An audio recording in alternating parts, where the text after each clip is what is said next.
Oh, hey Doug, I think it's time. Whoops. Hi. Welcome to Sea View Circle, our podcast in which we review and recap our favorite TV shows and movies of the past, present, and possibly the future, and in the process, chat about styles, fashion, and locations often lost to the decades. We do this all in service to our end goal of determining just how highbrow or lowbrow our viewing taste is. My name's Doug. I'm a real estate agent here in Los Angeles and also a part-time DJ and a lover of all things vintage, whether that be clothing, style, fashion, furniture, you name it. My name is Brady, and I am a sometime actor, sometime writer, sometime DJ, and also purveyor of vintage oddities living in Los Angeles. We are happy to have you back on Sea View Circle. We have been recapping the first season of Knots Landing, the longest-running primetime soap from its era. Today we are going to be covering the episode Courageous Convictions, and this aired on March 13th, 1980. But of course, you may still watch it now, finally streaming over on plex.tv. So we're going to get to the episode in just a little bit, but first we have some letters from the sack. I love a letter from the sack. A really nice comment that was left on our YouTube. This is from Robert's Retro Rewind. We are big fans. We are huge fans, and they left us a really nice note here. I'm going to read it. So this is a comment left on our video for Civil Wives, which was the episode with Claudette and Evans. All right. Oh, yeah. Robert says, I watched this Knots Landing episode prior to your recap. I love what you guys are doing. I appreciate all of the detail and research that you're putting into each episode. And they're very fun. By the way, I was excited that you covered Claudette and Evans towards the end of your show. I'm a big fan of lesser-known character actors. I always found her attractive in that episode of Three's Company, which I've seen dozens of times over the years, but she really got on my radar in an episode of Petrocelli because I swore that it was the same woman from that episode of Three's Company, but she had black hair in it, as I recall, and no lines, which forced me to do a search to see if it was the same person. It's funny how these things happen, but she kept popping up in so many random things that I was watching around that time, specifically Barnaby Jones episodes and a half-decent episode of Mrs. Columbo. Oh, wow. Yeah, well, I love a Mrs. Columbo. Interesting, too, since she and Kate Mulgrew would technically be Star Trek alumni. Robert continues, I'd kill to get my hands on those 4 episodes of Married the First Year, by the way. Constance McCashin was in one of those episodes to add to that David Jacobs connection that you were referencing.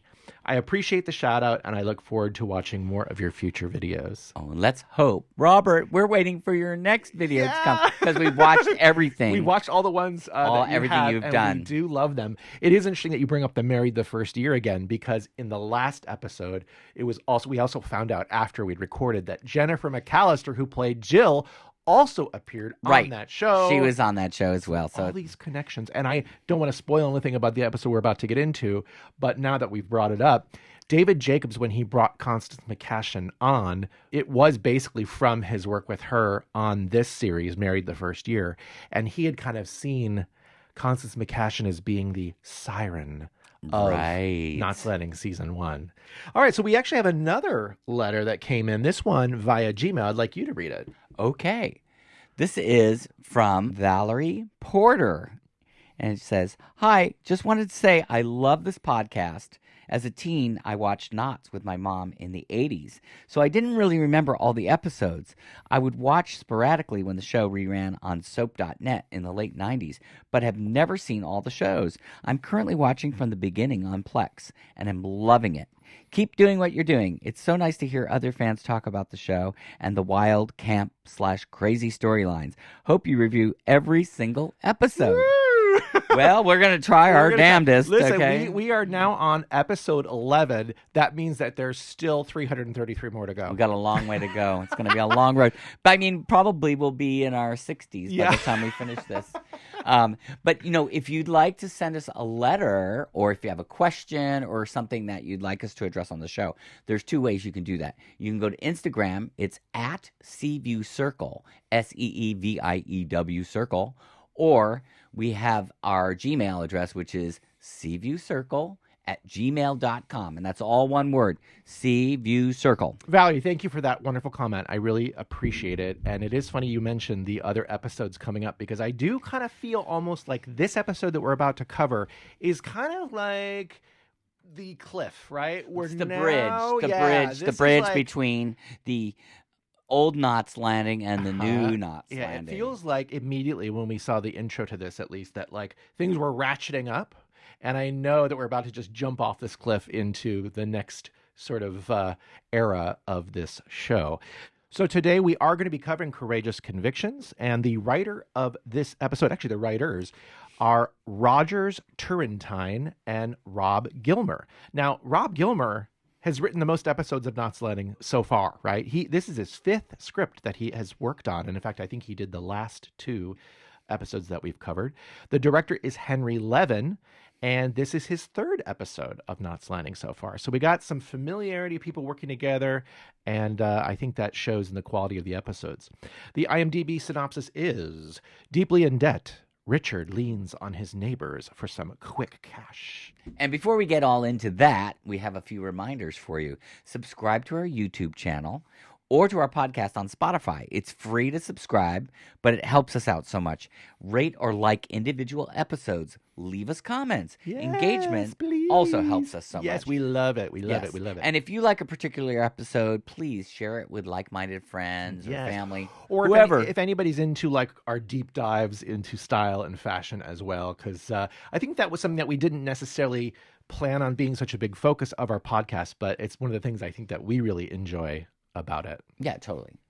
So we open up with a poker party, which is something really near and dear to my heart, because it's something that I would probably see, not so much my parents, but it's more like my grandparents. Same. Like it's something that they would have a poker table. I mean, dare I say, what we're working on with right now is just a traditional old school card table. This would be exactly what my grandparents would be using to play cards. Yeah, so this is something that people would do in the olden days. And so, of course, we see this older gentleman. We find out pretty quickly that it's Laura's dad. He's visiting. And he was referenced a couple episodes ago, right? Because apparently he wasn't feeling well, and that is when Laura and Jason went to go visit him in Pittsburgh, right? Yeah. And that was when Richard had the dalliance with Susan Philby, Sid's ex-wife. Yes. Richard's playing fast and loose. Yeah, fast and loose. I had to kind of look it up when they referenced that phrase. He's playing light, right? It means that he's playing aggressively. He's upping the ante without really knowing that he's got the hand that is going to beat his opponent. The game is going on, and then Richard, obviously playing fast and loose, loses. And so he owes Papa $8. Well, that's what he thinks, but because he was playing light, I don't know all the technical details, I guess it really the ante was 12. And so he asks Laura for $12 to pay her father. Yeah, and she's really like, what? And so he's like, oh no, Papa says, oh, you can pay me at home. Yeah. It's okay. Like, you can see right off the bat, like, oh. Not immediately recalling the events of this episode. Now seeing it, I think it was a good way to set everything up to show what kind of person Richard is or how he plays life. Yeah. Right? Risky. Yeah, he's a risky kind of guy. Yeah. So then the phone rings, and I think Karen goes to pick it up, and it is actually a call for Richard. It's Ted. So and we're like, Ted? He says, can I take that upstairs? So he is excused. And then, I believe a couple minutes later, Diana arrives home. Oh, yes. With her boyfriend, whose name is Terry. And it's a really cute scene because everybody's there, right? I think Val and Gary and Ginger and Kenny are all there playing poker. And so they're introduced to Terry.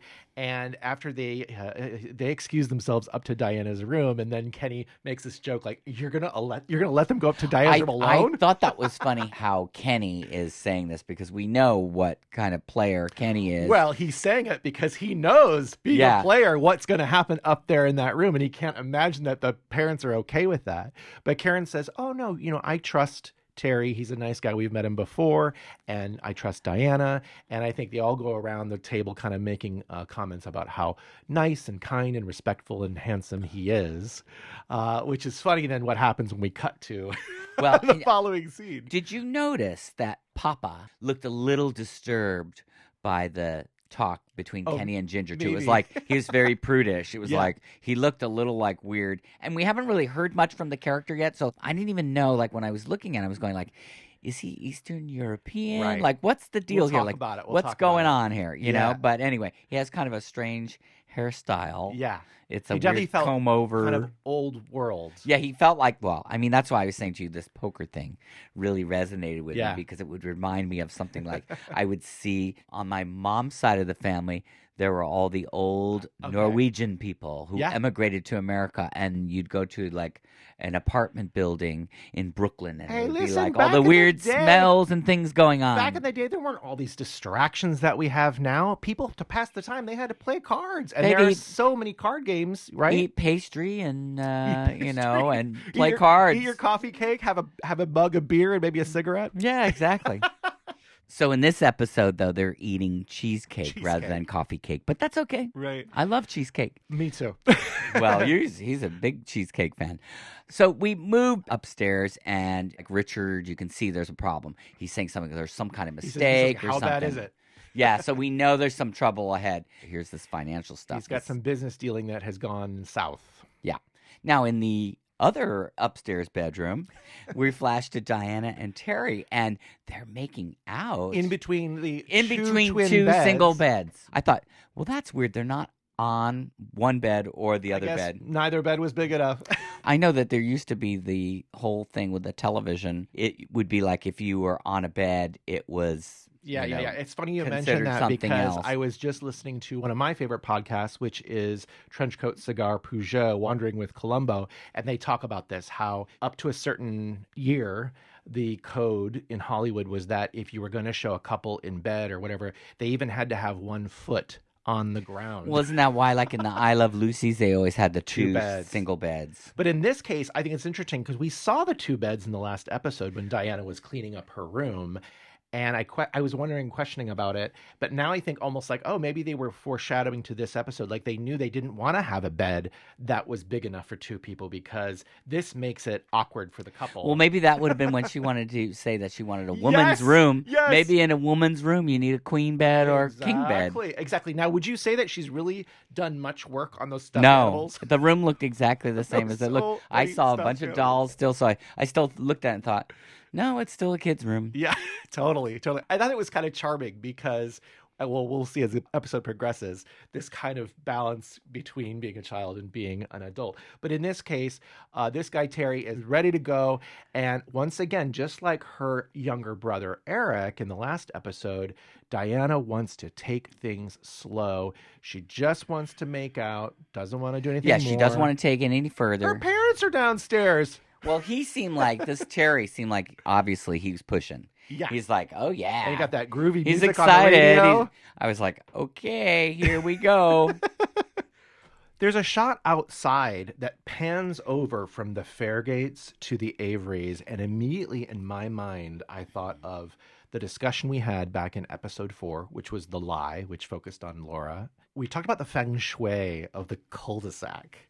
And so to me, that felt like almost a visual representation of energy shifting from one home to the next. Yeah, that was cool.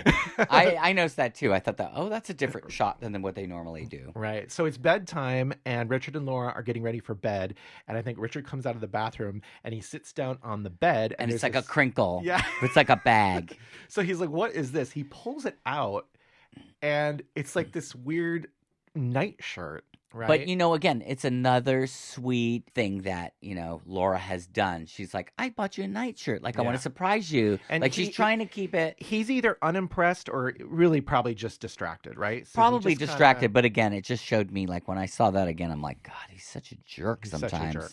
Like, come on. So immediately Laura wants to ask, what was that phone call about? And he says something like, oh, well, it was business, Laura. You wouldn't understand. And she says, well, I'd like to. Yeah, he said something like, it's 1 a.m. It's too late for anything, any of this business. 1 a.m. or what I would like to call avoidance hour at the Averys. Yeah, avoidance hour. I just think it's so wild that the two of them would not have talked about any of this business. Like, he keeps all of this from her and they have no idea what is going on. Like, it kind of boggles my mind. Well, maybe she's just busy taking care of Joshua. You know what I mean? Jason. I'm sorry, Jason. That's okay. He's never said a word into this episode. I know. I forgot. Sorry, it's the Jays. She's busy having dalliances in bars and smoking cigarettes occasionally. True. But maybe because he doesn't let her in on anything that's going on. True. But then we go over to the Fairgates, and they're getting ready for bed. Did you see that low-cut robe that Karen is wearing? This white, very low-cut blouse. It's very sexy, and she's got her hair is all long, and she looks really good. And I think Sid was wearing the Botany 500s He's wearing those Botany 500s, and I hate to tell you, those Botany 500s are going to come out on this show at some point. Now, will they be ironed and pressed like Sid's were? That was so weird. They were so perfect. Well, I have, as you know, in my possession, I have a brand new vintage pair so they will be that were never taken out of the package that are sitting in my closet. Oh my gosh. So those will be the ones. I'll put them on at some point. I want to see it. I thought about doing it for this episode, but I wasn't quite ready for that. So Karen asks Sid what he thinks of Terry, and I have the exact quote here. Sid says, he's polite, personable, intelligent, respectful, and I hate his guts. Ha Because obviously they were talking about how Diana is growing up, and they're probably upstairs in that room, and they were probably making out, and he doesn't like that, right?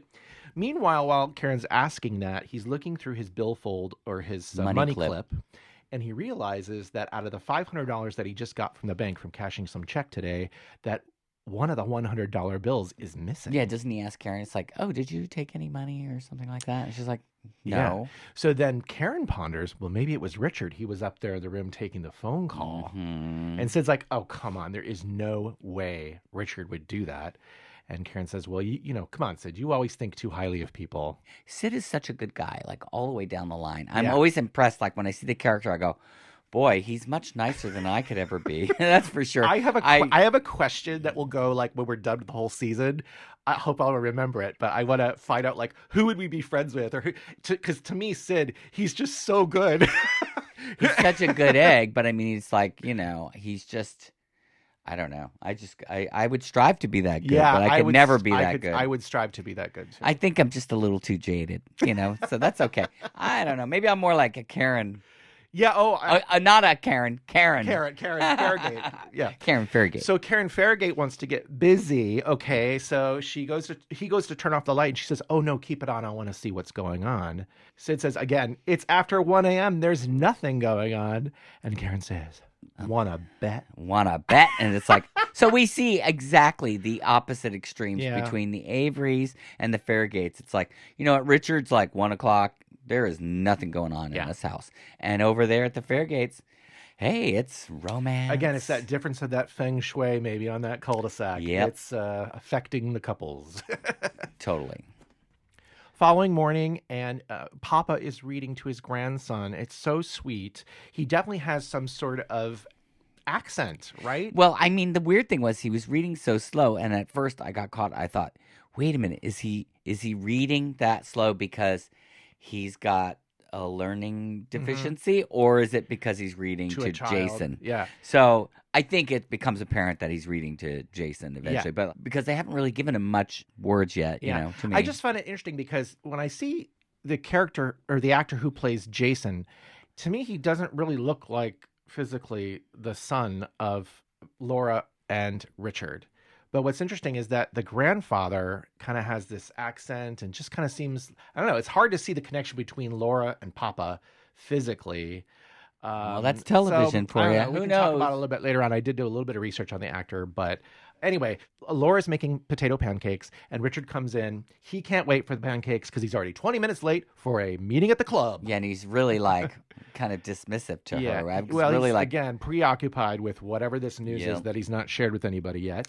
And Papa says something oh, wow, you sure are a busy guy. Yeah, you must be a mover and shaker working on Saturdays. Yeah, he says, don't you ever take a holiday? And Richard says, can't afford to. Yeah, and I thought that was weird. Kind of relatable. I thought when he said can't afford to, then I thought, okay, he is planting the seed, isn't he, with Papa? Well, I don't know that he was in that moment. I think because he's not exhausted all of his possibilities yet. So I don't think he was planting a seed yet. I think he was still trying to do damage control. So the next location is a golf course. I mean, I'm pretty darn sure it's the Knollwood country club golf course. I mean, if you're filming the majority of your exterior scenes just down the block, pretty much in the subdivision that is attached to the Knollwood Country Club, if you're going to film a country club scene, probably you're going to film it at the country club that's connected to the location. Probably. And so, of course, the weird thing is that yesterday I drove past the country club 4 times.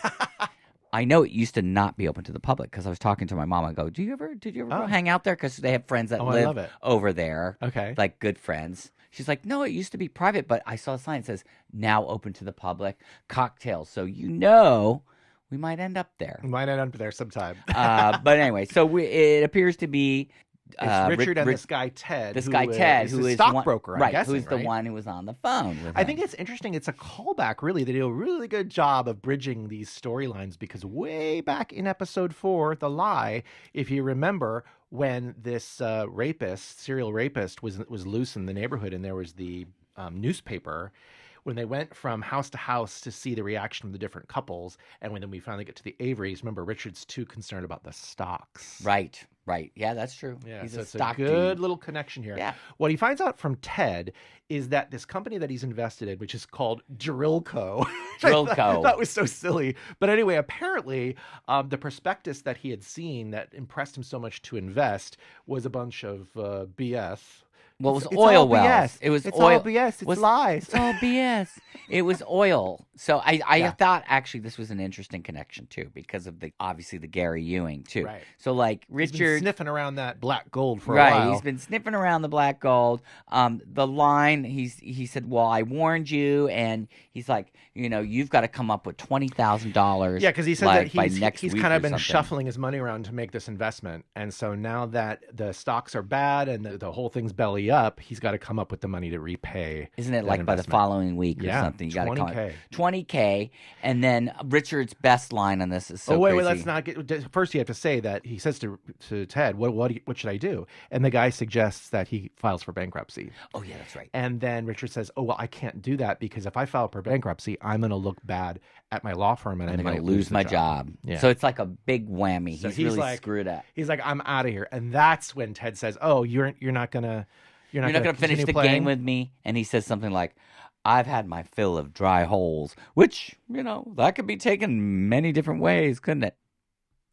You could figure it out. This can't be the best line of the episode. No, but it's certainly memorable. I've had my fill of dry holes. All right, okay, moving right along. Moving on. The ladies of Knots Landing are shopping for clothes at a clothing boutique, and it's clearly a set. Like, they've just kind of cobbled together a bunch of stuff to make it look like some fancy boutique. The worst thing is that there's a table in the middle of the boutique, and there are faux flowers and ferns on the floor surrounding the table. Yeah, it was really weird, but what is this? It was a cool table. It was orange Formica top table. Yeah. Like, I sometimes see those around. And then did you notice the wallpaper behind the cash register was just like this wild 70s print, kind of something similar to this, actually.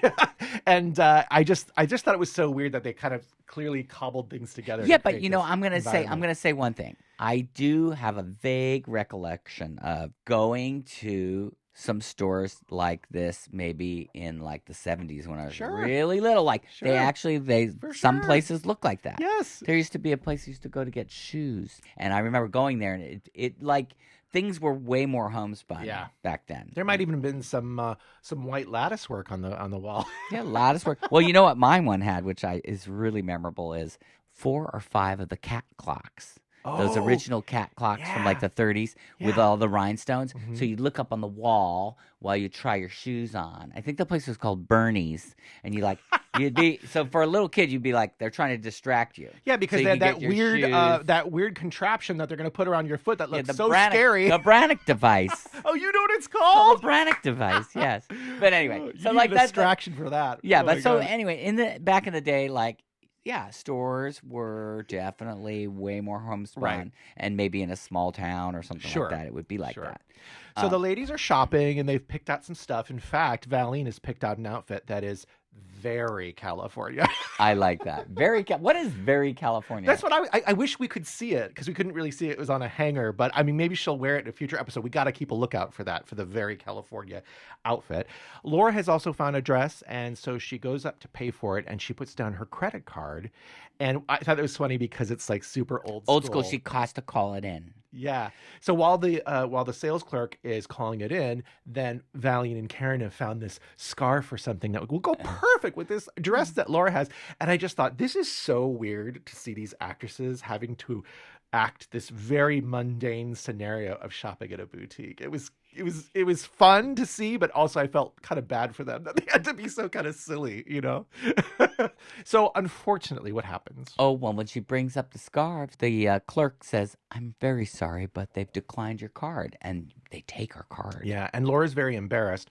Valiant steps in and says, "Oh, I'll pay for it, don't worry." And Laura says, "No, that's okay. I'll call Richard and see what's going on." But clearly she's embarrassed. Yeah, I mean, I got to tell you, I know from working in retail for years when I was a kid or, teenage. I don't know. I'm sure you had it too because you work retail. When somebody's card got declined, that's one thing. But when they say, Please take the card, that's another thing. Yeah. Completely. That's like demoralizing for the person. Absolutely. And you're like, oh, sorry. Richard is now feeling the squeeze. He's going to his accountant. They're in some office, which is up in some tall building somewhere in Los Angeles. And basically he's saying, is there any way we can maneuver something so I can pay off this debt? And the guy says, you don't appear to have even enough money to pay me. Yeah. Right? So he's also urging him to go bankrupt. Yes. He also suggests that he goes bankrupt. And then Richard says, I can't do that. So the accountant says, well, what are you going to do? And Richard says, I'm going to beg, borrow, or steal. And that point, I'm actually thinking about that missing $100 and going, right. Like, maybe Richard did take it. Yeah. The accountant says, whatever you do, just beg. Just beg. Don't do the others. Now we're in the car. Oh, and it's a beater. It's a beater. It's all dirty. It's got some dents Diana in it. and Terry. It's the chariot. The chariot arriving home at the fair gates. That's right. They're making out. Making out in the car. And of course, he wants things. He's still pushing. Yeah. He wants to. Did you take notice it a there little was further. this kind of like innocent music playing, right? The soundtrack. And again, Diana's like, no, I want the first time to be perfect. I want and it to be special. Yes. And he says, well, we could go to the quarry. I know, it's like, the quarry. That doesn't sound perfect or special. Diana even says, everyone goes to the quarry. Yeah, I mean, I would say at this point, I'm loving the fact that Diana, she really is showing her true strength of character, that she's got a lot of conviction. She's not going to let people push her into doing something she doesn't want to do. So I guess, I don't know if they make plans to meet again, but she exits the car. And then if you notice, he does this sweet little thing where he kisses his finger and he puts it up to the windshield of the car, which I thought was sweet. Très sweet. All right, we're back at the Averys and we're in the kitchen, I believe. And every house in the cul-de-sac has its own vibe and style. And I definitely think that the Averys is kind of maybe the most unusual kind of assortment of things going on. Anyway, so Richard's there and he's got a calculator. And so Laura asks, how long are you going to be? Yeah, you still working? And he says, it's going to take longer if you keep interrupting me. Yeah, he's just being such a jerk. I swear. I was like, man, you're such an ass. So then Laura says, hey, I had something happen today. I was at the store and the credit card was declined.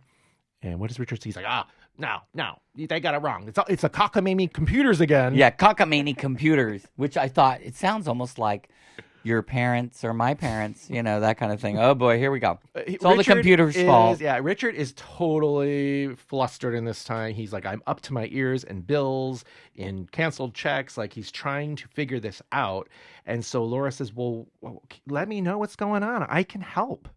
And, already you can feel this sort of like misogyny here. Like he thinks that he's better than a woman and that he doesn't need her help. And he doesn't release the bomb at he this does point. because she says something like, well, I can help balance the books. Let me help. And then he says, well, can you also give me a couple G's, a couple thousand clams, smackers, dollars? Yeah, it's like, and then I think he does reveal that he needs $20,000 by next week. And she's just like, what? Oh boy. And in that moment, I think he really looks like a child. really. And he's got a little bit of tears in his eyes. You can tell that he has no idea what he's going to do in that moment. But it's just a shame that he doesn't accept the help of his wife, who is willing to work together with him. There's someone said a wise thing once, which is, if you have a problem and it's really stressful and difficult, if you cut it in two and share it, then you only have to worry about half the amount of problems.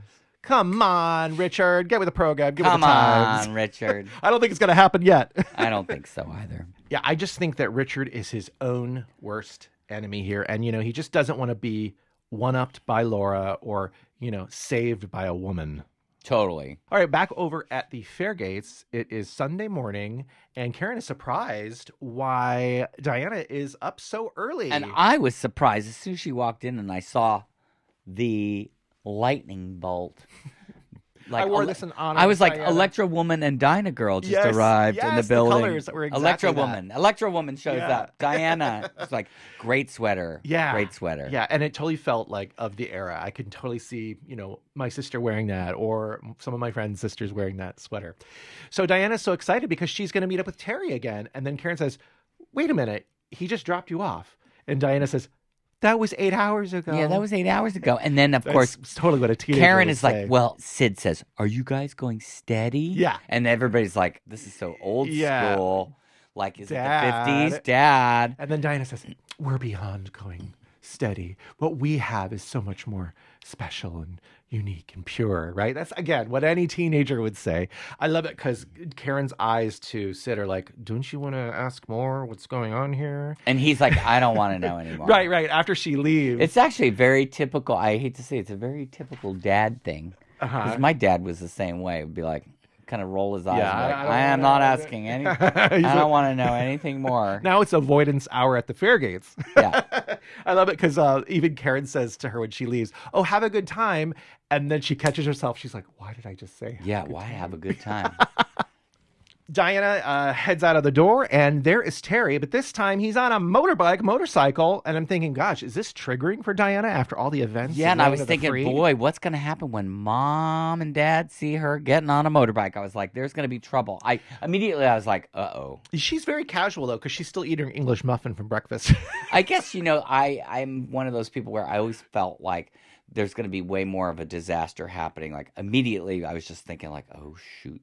She's going to get on the motorbike. They're going to get in a crash. She's going to be in a hospital. But, so good news is that is not going to happen. You might want to talk to a psychologist about that, Doug. Yeah, I know. That's just the way I always think. But what's so weird is all of a sudden there's this little girl, and she's like, hi, Diana. And she's on roller skates. But to me, she looks like she came out of Little House on the Prairie. Yes. So I was like, is she a ghost? I didn't know what was going on. It was so weird. I watched her. She's sitting like on the mailbox. I have a theory what's going on here. And then she kind of moves down the block. So she must live somewhere in the cul-de-sac, obviously. Yeah. Okay. This is clearly, to me, a case of nepotism, right? Somebody working on the show said, my daughter wants to be featured in this show. Give her, one line or two, just pop her in there. That has to be what happened. I got to tell you something. She never appears later in the episode. Not in the episode, but I was going to say, I did see her referenced. So It says Jill Cohen, Jill.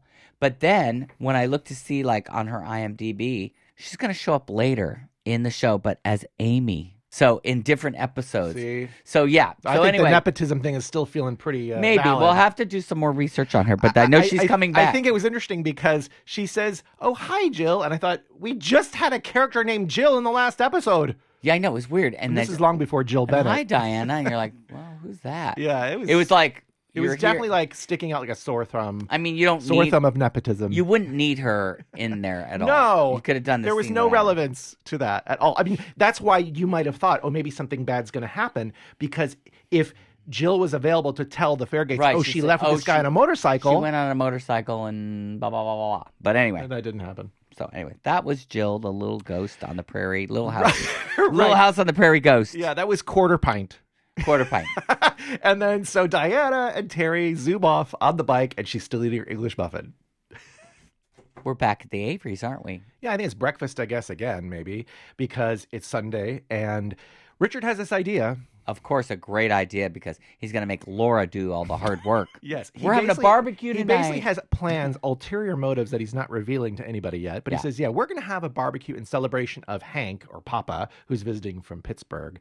And he tells Laura to, go grab, here's a Go list, get some grocery steaks. list. Get a bunch of steaks. Some liquor. And Laura's like, wait a minute here. This is too expensive. Like, we can reel this back. We don't need she to said, make can we such a get fuss." hamburgers and hot dogs? Yeah. And Hank says also, oh, please don't go out of your way for me, And Richard says, oh, no. I want to go out of my way for you. Okay. Yeah. So then he leaves again in a hurry, and Papa's like, what is going on? And then Laura says, it isn't always like this. She can tell that her father is concerned, and so she has to try to make him feel better by saying it's not always like this. Of course, as the Not Slanting viewer, we know it is always like this. So the next scene, we start at a body repair shop. And, of course, I clocked on to the yellow Volvo. At one point I wanted to buy one of those, a vintage, like kind of early 70s Volvo. So we see this yellow Volvo, and Diana and Terry are there.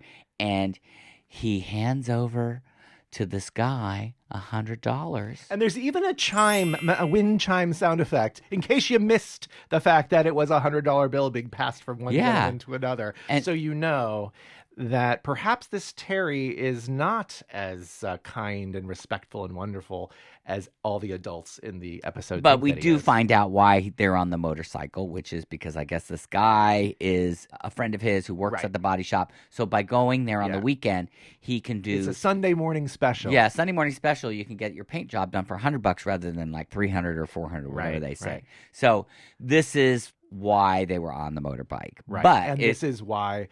The $100 is missing. The $100 is missing. Right. Well, at this point, we don't quite know. Right. It's still... But it's highly suspect. Highly because suspicious. of the wind chime and the passing of the $100 bill, shown. And Diana does ask. She says, where did that come from? You struck it rich. And he says, oh, it's a savings bond for my grandmother that I cashed. For my grandmother, right. She kind of is suspicious, but... Yeah.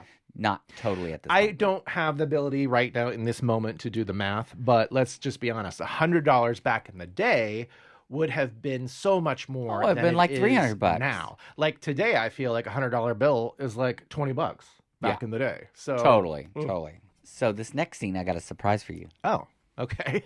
It's not the hot stuff, but it is. Yes. It's very Mac. Yes, that's the Mac apron. But in honor of some cooking and the cooking apron. So Richard shows up wearing this apron that says Le Haut, H-A-U-T, stuff. And he's cooking and doing the barbecue. Right. And we're like, okay, that's really a fun little moment It's really interesting because this, to me, like I said at the beginning of this podcast, this episode definitely feels like it's like a dive off the cliff into the future of the series because we're seeing some seeds planted, especially with the Avery characters. So he's in a great mood, Richard. He is Mr. Charismatic. He's bopping around the party and he's asking everybody how they want their steaks. Oh, and I liked Kenny said, I'm a vegetarian. And so I think Richard says some remark about, I've got some corn for you or something, being a little dismissive, like, oh, you don't eat meat? What's wrong with you? Right. I've written it down that Karen and Val like their steaks medium rare, and Sid and Gary like it blood red rare. I like it medium rare to bloody. Same. Personally. Same. Would love a steak right Ginger now. likes it medium. And then, again, Kenny, it's just corn. Did you notice Kenny's shirt, which is this kind of like SoCal version of the Hawaiian Aloha shirt? Well, what's interesting about that shirt is I thought maybe you would bring out that shirt. I know. So I found this shirt for Brady, which is a vintage Kmart. It was like never worn. I'll probably wear it another episode. It's a Hawaiian shirt with the Kmart label. Kenny is bound to wear that shirt again. I got to tell you something, too. This is just a tangent, but vintage Kmart was really good. So, speaking of Kenny, right, he asks Karen, where is Diana? And she says, Diana's hanging out with Terry again. And Kenny says, alone? You left her alone again? So that prompts, I think, Karen to have a little discussion with Ginger because she's kind of looking for the perspective of a younger woman to kind of see where Diana's headspace is at, right? And doesn't Ginger even say, she goes, well, yeah, I mean, at her age, she's probably experimenting. And then Karen goes, Karen gets all like what? freaked. Oh, she was experimenting? Yeah. She's like, you think she is? And Ginger's like, well, probably. So now we've got this question of, is Diana still a virgin? We don't know. I mean, we kind of know. We know that as the viewer because we can see the Diana scenes, right? One of the things that was interesting about that moment is that Karen was really embarrassed to ask Ginger about this. And then Ginger says, oh, no, you're one of our younger friends. Yeah, something that was sweet of her. And I thought, who are the older? Yeah, who are your other friends? I haven't seen anybody else. Meanwhile, Richard is taking an opportunity of this barbecue to go chat with Sid. And we know pretty much now what the ulterior motive is about the barbecue. He's asking his friends for money, and apparently he's already asked Sid for money in the past. Yeah. Because when Sid says, oh, I don't know, how much do you need here? Richard says, oh, $10K would really get me out of the hole. And Sid's like, what? He says, I've already loaned you a couple $1,000. Yeah, so we realize now we're like, oh, shoot, he's borrowing money from everybody already. It's no bueno. So when Sid says, oh, I cannot do that, and then Richard has balls, I'll tell you that much. Can I say that on YouTube? You can say that. Because he says, oh, well, 5K would be a big help. Yeah, I was like, wow, and you really don't know how to take a no for an yeah, answer. Sid is just like, no, I cannot do this. This is way above what I can do right now. And then Richard's just like, okay. So, okay, Sid, no. So then he goes over to Kenny. He says, hey, and Kenny says, oh, no, the music industry is in a slump and I cannot offer you any money.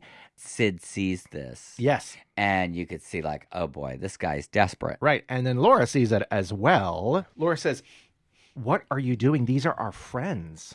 And then Richard points the steak knife at her and says, stay out of it. But I thought he said steak out of it. Did he? I mean, I don't know. Was that I didn't me catch. Just overhearing that? You might have overheard I had to watch it 3 times because he has a steak knife and he's preparing steaks. But I thought that would be really weird for them to make a joke about that. I missed that part. But anyway, the visible action of him pointing the knife gets the attention of everybody at the table. And so Sid is like, wow, this is serious. This is bad. So he actually does then get up and he says to Richard, you know what? I think I can scrape up the 5K that you're asking for. And he's like, oh yeah, thanks. That would really help. And then right away he turns over to the steaks, which there's all this smoke coming out of the barbecue. And he's fouled up. One of them is just completely charred. Yeah. It's like he says, hey, there are a lot of options here. We got Weller, and Wellist.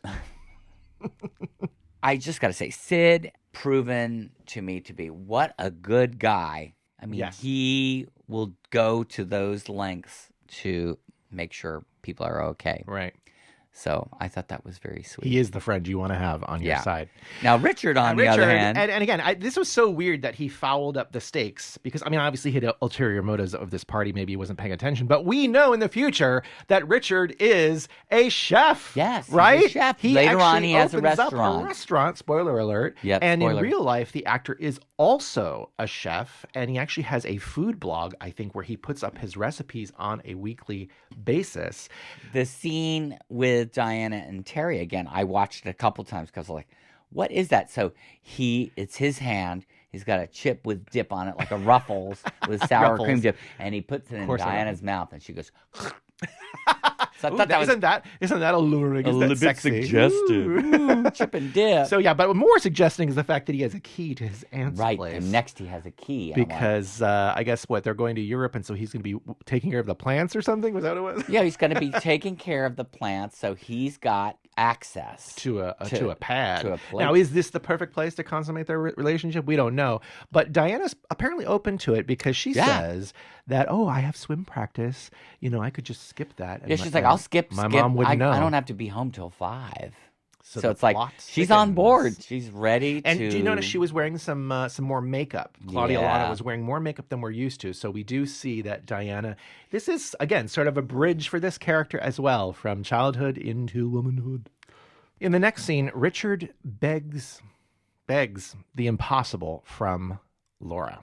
Yeah. Laura is willing to help. Again, she says, I want to help. I want to be in on these conversations, right? We got to solve this problem. Richard comes clean and says that he borrowed $5,000 from Sid. And I think Laura's super embarrassed. Laura of is super course. embarrassed, but it doesn't take long for her to just say, so how are we going to get the other $15,000? Yeah. Which I thought was interesting. Yep.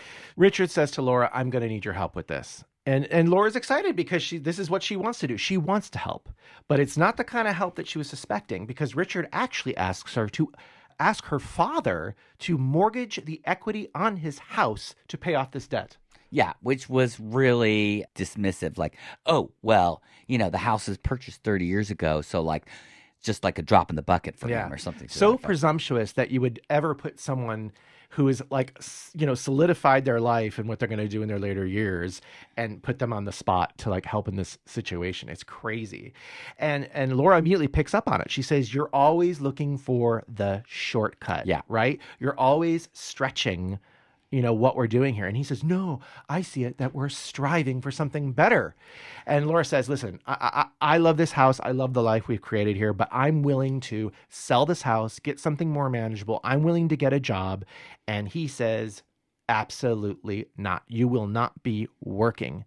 So then when Laura says, well, I'm not going to ask my father for this money or ask him to mortgage the house, then Richard says, well, I guess you're not going to help then, are you? Well, we're back to the Fairgate kitchen again. Yes, and I just going to put out an APB here, because missing from the kitchen since I think episode 2 or 3, I don't know, was the Farrell's lamp above the kitchen table. Where did it go? I haven't seen it. I miss it. Maybe it was causing too much problem in maybe production. the lighting, having to rig that thing up and down was a pain in the butt. So anyway, I guess in this scene, Karen is asking Sid for a little bit of cash for something, and Sid says, oh, well, the 500 that I cashed the check for the other day, 400 of it's already spoken. Then of course I lost the other 100, and Diana's washing her dishes. And she overhears it, and she's like, her ears perk up. Yeah, she said, well, what happened to the $100 bill? And she's already realizing, oh, maybe Terry took the $100. Ding, ding, ding. The bells are going on. Right. So suddenly she has to second guess Terry's intentions, because how could somebody who she's going to consider to be her first lover, how could someone go into her house and steal $100 from her father? Now, of course, she's made the arrangement that she was going to cut the swim class or swim course to go meet him. Right. So after school, she is riding her bike, and Terry spots her. And he's so driving the car along like stalker style. Right. Yeah, exactly. Next to her. And Terry's like, what's going on? Do we still have plans to go to my aunt's house? Right. And then she basically says, listen, I need to ask you a question. I need you to be fully honest. Did you take that $100 from my family's home? And Terry says, no, like I told you, I got it from my father. Right. So she caught him in the lie. Ah, right. So then Diana says, oh, you told me that you got it from your grandmother. And then he kind of tries to weasel out of it and says, oh, yeah, well, it was my grandmother's savings bond, but it was my father who cashed it and gave it to me. So she's like, I'm not feeling this. I'm not feeling this. She is really interesting. She actually just leaves her bike there and storms off. Did you notice? Yeah, yeah. Yeah, which I thought was weird. But then, of course, later on, we realize why that's a plot point that has to bring him back to the cul-de-sac. He needs to come to the cul-de-sac. The bike, and then magically, I also thought earlier in the episode, why does this dude have this big honking car? Well, in the plot, they needed to have a car that was big enough to store the bike to get it back to the cul-de-sac. Right. These are all things that writers think about. A hatchback or something, It is kind of a hatchback, isn't it? Yeah. We're at a playground. Papa, Richard, and Jason. The grandson out to play in the playground. Yes. And here we have Richard betraying his wife's trust, right? Because he's going behind her back, and he asks the father to do the same thing that he asked Laura to ask his father to do, which is crazy. And once again, we find out that Papa has already loaned money to him before, too. So that I did a double take on that one, too. I had to listen to it twice, and I went, oh. He's already hit up Papa for money. Don't you remember? And it doesn't look like you've ever made any attempt to pay me back. Him back anything. So pretty quickly, concept we realize that Richard is asking this of Hank is just incredulous to him. He comes from a different time period, as we've already discussed. He worked really hard. He had to scrape by. Well, this is his biggest scene, too, I'd say, in the whole show. Yeah. Finally, we get to hear him speaking just normally. Yeah. Rather than in he talks about how he's retired and he purchased that house, and he sees that equity as a gift to his grandchildren. He mentions actually, I think, 3 grandchildren in total. So one of Laura's siblings must have some children as well. But when Richard says, oh, well, this money is for Laura and for Jason, and he says, baloney. Baloney. This money is for Baloney. you. And poor Jason is listening to this whole thing, and it is just total cringe. Yeah. Poor But Jason. in the following scene, when they're coming back to the house, Yeah, I love this. we get the child, out of the mouths of babes. Right. I think She asks, oh, how was the park? And then Papa says, well, it was a park. And then Jason says, nobody spoke to each other in the car on the way home. Yeah. So That's how you know something bad happened. something bad happened. There's that yellow Volvo, and there's Terry. He's dropping off the bike. Terry says to Diana, we got to talk. And then Diana says, talk. And Terry says, listen, I apologize. Stealing that $100 had nothing to do with you. And I don't want this to cause us, breaking up. Right. And then Diana delivers what I think is the best line of the episode. Doug, take it away. Sure, you had a good thing going. Ready cash and ready me. I was like, wow. Right. Stealer right. again. And then he says something like, oh, no, Diana, that's not how it is. I love you. She smacks him. She slaps him. Yeah. I have to say, when he That said, was I dramatic. love you, I was like, dude, that was weak. It felt like a love boat, I love you. You know what I mean? Where it's like way too soon to be saying these words, right? Yeah. Well, I met you yesterday, but you're the woman of my dreams. Yeah. And we're going to get married next week. We're getting married. So back at the Averys, Richard goes into the kitchen. He grabs a beer from the fridge. And Laura can already tell by the demeanor of everybody that Richard has likely asked her father for this money, the remortgage of the equity on his house. And so she is pissed off. But she wants to offer help. She is taking a stand in her marriage, the role in her marriage. She is saying, I am going to fix this in her head. But immediately Richard just feels emasculated because she says, I'm going to get a job. I already spoke to the real estate agent. He thinks this is a great time to sell the house. And Richard's like, no, absolutely not. We are not going to put Jason in some daycare ghetto. And I'm not going to have you selling ladies' lingerie at Knots Landing. Yeah, I thought that was a funny line. There are other things that Laura can do, Richard. Just wait. Yeah, but I called this the emancipation of Laura. Yes, it's so good to see this in this moment that she's finding her own agency in this relationship, but he is still not ready to accept it. He says, if you're going to go to work, if we're going to put Jason into daycare, then basically the marriage is over. Yeah, bad Richard. Yeah, I mean, come on, accept the help. Yeah, what's your problem, dude? He doesn't want to do it because it's coming from a woman. It feels like the kitchen, for some reason, has changed, that they've changed the layout of the kitchen. It almost feels like it's smaller. And to me, it feels almost like a metaphor, like the walls are closing in. That's what it felt like to me, really. You're getting very deep on me, aren't you? So it's dinner time. Right. And it's still kind of quiet. You can see it's a little tense. Absolutely. Tension in the air. What I thought was kind of cute was that Jason said, can I go watch the Muppet Show? That would be like, totally, that would have been me. Right. I want to get out of here. Dude, talking adult talk. Yeah, adult stuff. I don't want to have anything to do bye. with this. Can I leave now? So they excuse him. And then we're just seeing Papa and Laura together. Right. And there's this dance, right, between Papa and Laura because he doesn't really want to get involved in the marriage. And she's also trying to maybe make him feel like it's not as bad as he's seeing. Yeah. But he says, no, I can see, that something is wrong. He knows what's going on. He Right. can hear, he says something about the way that he speaks to you. Right. It's disrespectful or, Right. that kind of So thing. she starts to kind of open up, and then she says, that Richard, he bites off more than he can chew all the time, and she does bring up the financial thing, and then she starts to cry, and she just says, I don't know what to do. What do I do? He won't accept my help, and Papa says, make him accept your help, just like you made me accept your help after her mother had died when she was 12. I mean, there's this backstory where they talk about it was very how, sweet that they brought it back up, though, again. I guess some of the siblings were older, so they were already out of the house or had their own children. Yeah. So Laura was the one that had to not only help around the house, cooking and cleaning, what have you, but the more important thing he says is that you made me feel not alone. Yeah, which and was so he important mentions to that me. she was the nurturer, which is really, she's always the nurturer, isn't she? Exactly. In like all the different seasons. Right. That's her Right. thing. It's interesting because then she still says again, well, tell me what to do. And he sort of clasps her hand and he's like, we're going to figure this out. You're going to save the day here. Yeah. So the editing from here is pretty clever because you have from one house to the next house, we have the same scenarios going on. It's the father-daughter crying scenario, right? Yes. So totally different situations, but in a way, not so much. Right. So we've gone from Laura and her papa. She's crying. And now we're going to the Fairgates, and we've got Sid and Diana. And the she's subject, crying. it really, in both, is kind of a betrayal. Betrayal. Right? Betrayal and money. Ooh. Yeah. I think it's interesting because what Sid says to Diana about betrayal and how it's not as rare as you think it is, right? It happens between husbands and wives. It happens between friends. It happens between business partners. That really is the basis of all daytime and nighttime soap operas. Well, and I was going to say, is it the American way? Ooh, it seems like it.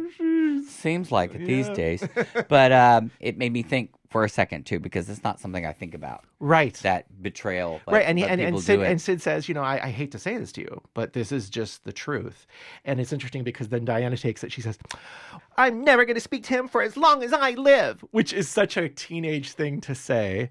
And then Sid says, well, that's going to be kind of difficult because you go to high school together. You go to school together. She says, well, I'll apply myself. I don't speak to crooks. Yeah, she's definitely got the best line. She has the best lines. Always.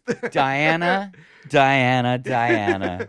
So it's really sweet because I think Sid says, it's probably going to be better for you to just forgive him, even though that seems so hard. And I think also she has this line where she says, I don't think I'll ever be able to trust men again. And then Sid, without saying anything to her, he kind of looks at her and she realizes, oh, I mean boys. Because boys. Of course she's going to trust Sid. Right? Because he's such a kind, well, and again, he's such a good egg. I'm always like, God, you are so great. I mean, maybe, I don't know Don Murray. I never met Don Murray, but I could imagine he comes off that way. I imagine he's put a lot of himself into that character, one would hope. Well, it'd be interesting to see what happens in season 2, because I believe that character is tested quite a bit in the first couple episodes, if you know what I'm talking about. So anyway, Diana does take her father's advice, and she does gently break things off with Terry. I don't know if it's the same day or the following day. He's got a really nice velour shirt on. He did. I definitely used to have a velour shirt like that, and I remember somebody that my brother knew. Was it velour or was it terry cloth? I'm not sure. No, it's velour. Okay. It's a velour. It was like a John Ritter Jack Tripper it's got kind the of panels look. on it. Yeah. Probably like 1980 that my brother's friend, for some reason, was selling those shirts. I remember us getting like, there was like 6 of them. That was the style. That was like the really hip thing, and everybody wanted I think one. he looked pretty handsome in this scene, but I also thought he did look a little old for her. Like, here it's one of those things where like they have to cast someone who's probably a little bit older to play. He kind of reminded me of like high school student. like the poor man's Lance Kerwin. Okay. James at 15. Yeah, James at 15 or 16. Or 16. She forgives him, basically. And then he also has kind of come to terms with his own culpability there, because he has gotten $100 from his father, and he says, well, no, here, I'm going to give this back to you. She says, no. You didn't steal this money from me. Yeah. So she's inferring that he should give it to Sid, and then magically, through the wonders of TV, Sid comes home at that exact moment. Yeah. Car rolls up, and there he is talking to Sid. Yeah. So he's like, "Hey, Mr. Fairgate, I got to talk to you." And he says, "All right, step into my office." So that's sort of the end of that storyline. And we do know now that Diana and Terry will, they'll kind of remain just kind of students at the high school. Will we see Terry again? I don't know. I don't either. We'll have to look. Memory's not so good anymore, I guess. Meanwhile, at the Averys, Richard comes home, and then hearing that he's walked in the door, Laura comes out with a tray. And she has, I don't know if it's a martini, right? Yeah. So she sets it down, and she's kind of feeling a little bit more comfortable in what's going on here, because what we didn't already say is that her father has wired the money from this equity. So Laura's going to be able to save the day. She has the check sitting on the tray under the martini. Right, so under she the says martini. to Richard, why don't you have your martini? And he sees it and he's like, oh my gosh, like, how did you do this? How did you get this money for me? And she says, nope, the check is made out to me. Right? Right. So this is the emancipation. Right. Here This is the of emancipation Laura. This of is Laura. the moment. Right. She's in control now. Right. And she says it has strings attached. Right. So She's not going to give him this money unless he agrees to let her take over the books and get a job and help and contribute to this problem so that they can pay back their father for this loan, right? And he automatically is just like, absolutely not. He says, maybe it's old-fashioned, but I feel that it is a man's responsibility to provide for his family. And he says, if you save the day like this, then that means that I am a failure. Right. So it's all coming down to this male ego stuff, Right, you know? right, the male ego. Laura says, well, honey, actually, you are a failure. Wow, that was a big moment. And I was like, wow. Failure not only financially, obviously, but also a failure in that he cannot realize that Laura loves him no matter what. So he's still in this moment, cannot see the forest through the trees or whatever that saying is. So he tears up the check. Yeah, and then I'm just like, oh, man. And did you see Laura kind of sat down and she's like, I can't believe this dude. What a right? jerk. But I still think, even though Laura can't believe it and she's sort of been like shut down in the moment, what you said is very true. This is the moment where she has full agency in this relationship. I mean, as the character, I would say, in a character development of the whole show. Can we just speak about it right now? The title of the episode is Courageous Convictions, and it is a Richard episode. So we're led to believe that the Courageous Convictions is all about Richard. No, it's about Laura. She's standing up for herself, and we're going to see her character flourish. She's going to blossom. Yes! Yay! Team Laura.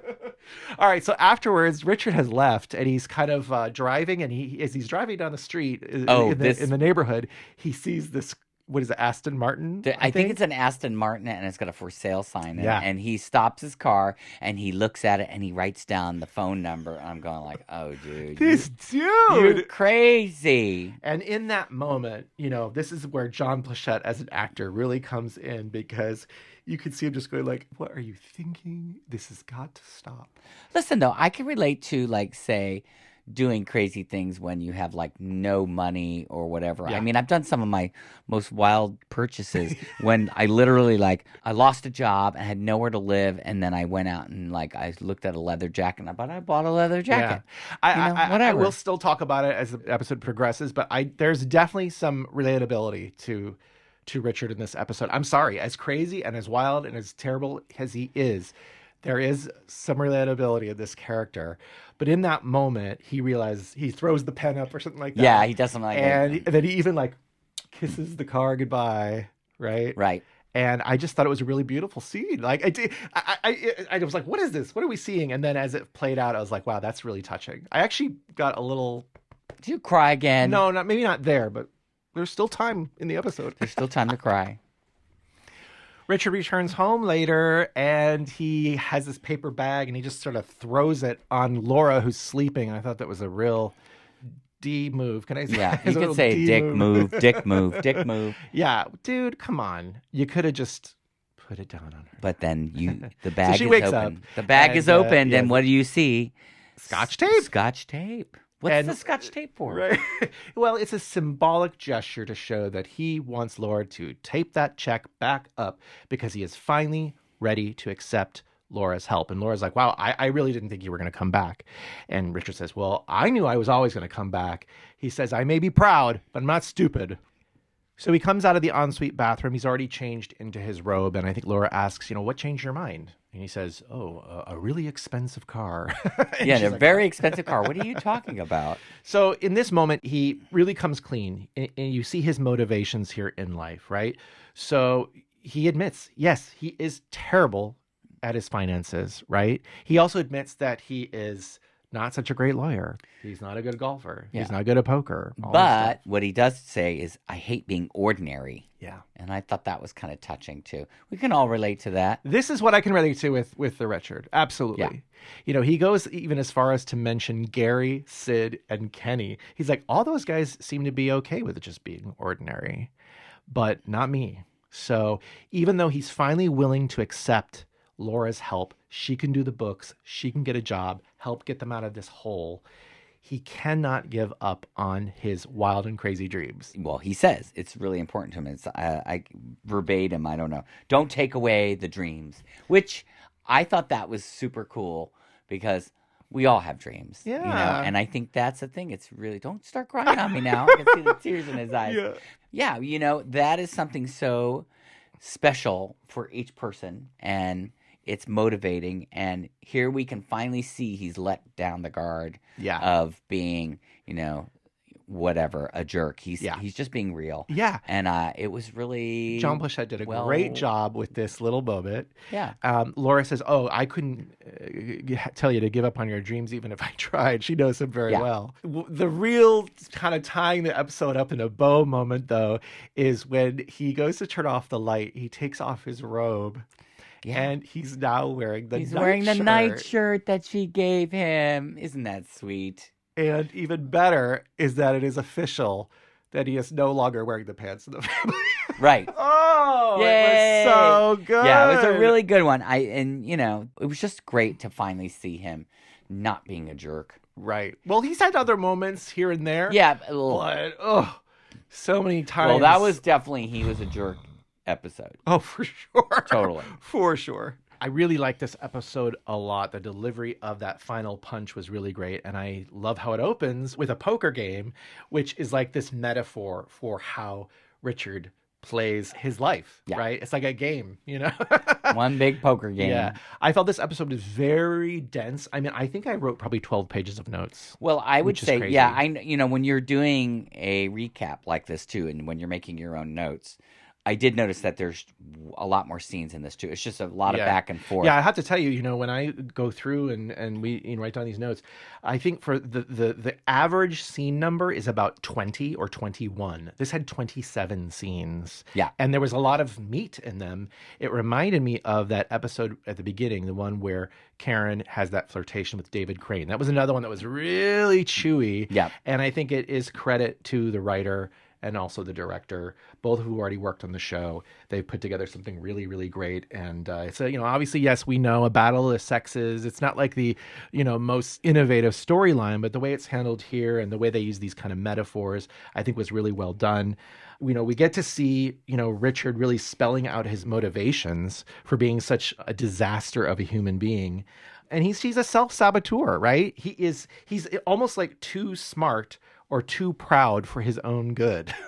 And I think that John Pleshette plays into that really well. I mean, obviously he knows who this character is. He puts in the digging whenever he's a jerk. I think what's kind of cool about those references, like as you said, like the last thing that said is, don't take away my dreams.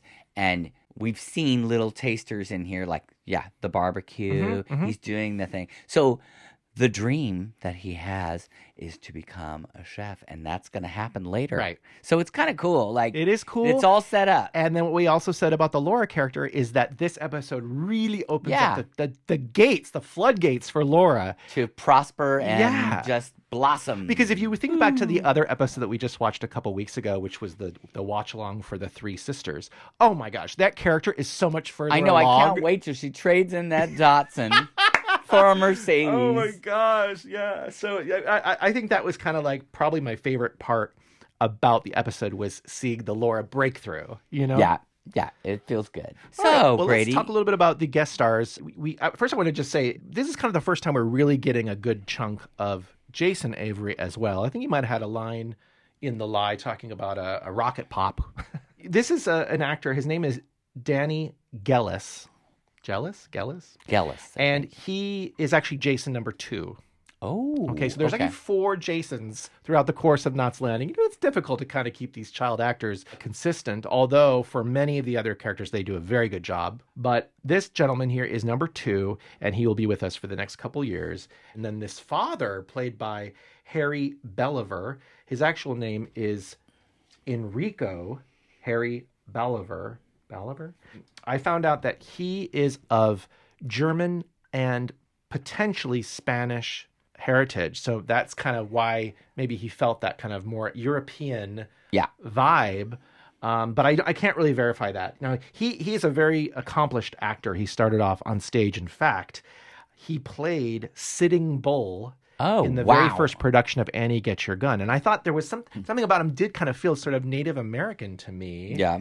So it was just interesting. And I was trying to figure out how that family works, comes together. But he worked in a lot of film noir movies. He was also in the very famous film with Montgomery Clift and Deborah Kerr, From Here to Eternity. Oh, okay. So he started, this is kind of one of his very last roles was in Knots Landing before he passed away.